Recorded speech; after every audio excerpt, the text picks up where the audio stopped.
عليكم ورحمة الله وبركاته. هلا مرحبا، حياكم الله جميعا مع علي مقبول بفضل الله تبارك وتعالى. انا هنا على شارع زي ما انتم شايفين، ده شارع يعني عمومي، ده اسفلت، ده اسفلت تمام. من الكيلو 14 بخش هنا.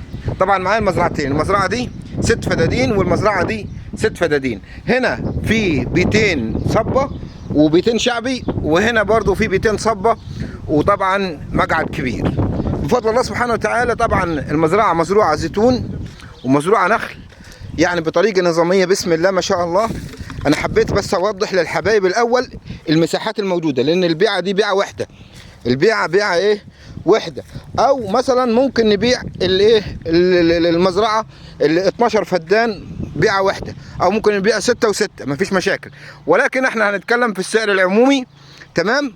وبعد كده لو حد عايز ياخد مثلا 6 ويسيب 6 مفيش مشاكل، عشان ديت اميز من دي، عشان مش هينقسموا نصين في السعر تمام. زي ما انت شايف كده الزيتون بسم الله ما شاء الله.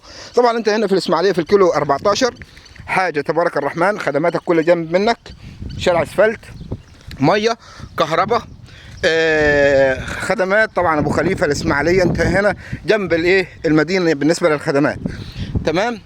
المكان طبعا برضو ده سور كامل، عليها سور كامل، الست فدادين دول عليهم سور كامل لعند اخر المزرعه. يعني ممكن نلاحظ كده، ارجع تاني كده واوريك هناك السور اهو، لو انت تلاحظ كده السور على اخر المزرعه تمام. وبعد كده هخش على المقعد عشان بس نختصر الفيديو.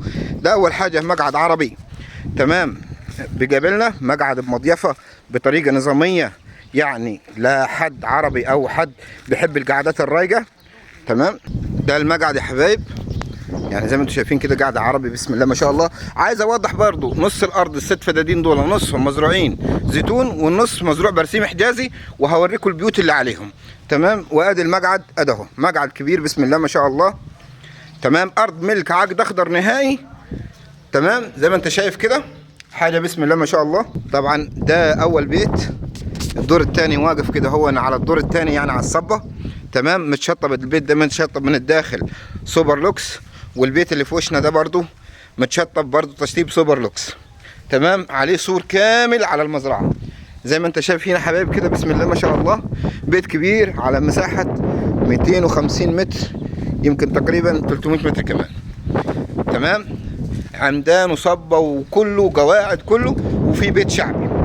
عشان اطلع بقى يا حبايب اطلع على الايه، على المزرعه الثانيه، ولكن هبص على البيت ده كده اوريكم بس من جوه عامل ازاي، لقطه بسيطه زي ما انتم شايفين كده بسم الله ما شاء الله. يعني لقطه بسيطه من الداخل، كل البيوت زي كده كلها تشطيب سوبر لوكس، حاجه بسم الله ما شاء الله تمام. عشان راح اصور بقى الايه السته التانيين، وزي ما وضحت لحضراتكم يعني شوف الحمامات، الاوض، الغرف، حاجه بسم الله، حاجه على السكنه يعني، حاجه بسم الله ما شاء الله تمام. اللهم صل على سيدنا محمد صلى الله عليه وسلم. والله يضع البركه لصاحب الملك ويجعلها نقله الخير والسعد، ويوضع البركه ان شاء الله للي شاري ويجعلها ان شاء الله دار الهنا والسعد تمام يا حبايب. احنا كمان هنصور لكم البيت الثاني ده برضو من الداخل، يعني معلش استحملونا في الوقت بقى عشان نطمن الجميع بالنسبه للبيت تمام يا حبايب. ادي البيت الثاني برضو عشان ما نطولش على حضراتكم. بسم الله ما شاء الله ما شاء الله لا قوه الا بالله. اللهم صل على سيدنا محمد صلى الله عليه وسلم. الله يضع البركه بسم الله ما شاء الله. حاجه تحفه من الداخل بسم الله ما شاء الله ما شاء الله لا قوه الا بالله. طبعا يعني اللي يجي يتفرج ان شاء الله يشوف بالتفصيل وننور له النور واللي هو عايزه. بيت كبير حاجه تبارك الرحمن. راح اصور بقى الايه السته التانيين يا حبايب. المنطقه يا حبايب عمار زي ما انتم شايفين، يعني المكان مسكون وجيران، وزي ما انت شايف عليها سور كامل تمام، وملك عقد اخضر نهائي، مزروعه برسيم حجازي، وبتشرب ميه نيل تمام، وبتشرب ميه معين، وبتشرب ميه نيل. انت جنب برضو طلعت اسماعيليه مصر، طريق مصر اسماعيليه تمام. عشان برضو ما اطولش على حضراتكم هنروح نصور السته التانيين قصادهم على طول. ودي بيعه واحده 12 فدان، ولكن ممكن يبقى في بيعه في 6 و6، ويبقى مثلا هنا بالنسبه للاسعار هتبقى مميزه 6 عن 6، لان في هنا شغل وهنا شغل تاني خالص. طبعا الحته الثانيه السته التانيين يا حبايب زي ما انتم شايفين كده، شوارع كلها اسوار، منطقه عمرانه انترلوك تمام. بسم الله ما شاء الله زي ما انت شايف كده البيت ده جراج العربيات، مخزن، ده الجراج، وده برضو بيت شعبي. الكهرباء بيت على دورين هنا متشطب سوبر لوكس الدورين، وهنا ده البيت الارضي متشطب سوبر لوكس، والدور الثاني واقف على المحاره.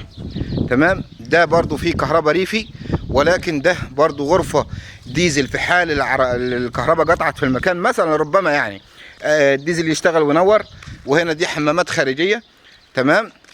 زي ما انت شايفه هنا في جراج تاني برضو. تمام. الارض مزروعه زيتون، حاجه تبارك الرحمن. هصور تصوير سريع كده. طيب يا حبايبي، انا حبيت اصور لكم بقى من فوق. تمام. عشان اصور الارض، انا صورت البيتين هما. تمام. البيتين صراحه يعني متشطبين سوبر لوكس، بس الدور الثاني اللي هنا ده اللي واقف على المحاره. ولكن زي ما انتم شايفين بقى 6 فدادين زيتون. تمام. لعند النخله اللي عند الاوضه ديت، عند الخليج اللي جاي من الكيلو 13 ده ميه نيل. تمام يا حبايب. يعني زي ما صورت لحضراتكم الارض الثانيه في وشها على طول، يبقى 6 و6. طيب المطلوب في ال 12 فدان بقى عشان نتكلم بجد. المطلوب في ال 12 فدان كم؟ 17 مليون. مطلوب 17 مليون. الستة اللي هم فيهم الزيتون اللي قدامنا دول بالبيوت دي. تمام. بالبيوت اللي انا عليها، والمنطقه كلها عمار بسم الله ما شاء الله. وانت ماشي لعين طريق مصر اسماعيليه، على بعد قد من هنا؟ على بعد 3 كيلو باشمهندس. 3 أو 4 كيلو. تمام. جنب منك كل خدمات اسماعيليه. ممكن اوريك شققها من هنا اهي. اسماعيليه انت لو تلاحظ كده، شايف العماير اللي هناك دي اهي؟ اسماعيليه، قلب اسماعيليه. يعني دي الابراج، والله البرج لو حد يعرف كده، البرج اللي هناك ده بالاخص ده اللي هو عند موقف اسماعيليه. تمام يا حبايب. المطلوب هنا 17 مليون قابل للتفاوض في حياه بسيطه، وربنا يوفقنا واياكم لما يحب ويرضى. طبعا ان شاء الله هيبقى فيه تواصل ان شاء الله على 010 26 85 89. وفي رعايه الله، والسلام عليكم ورحمه الله وبركاته.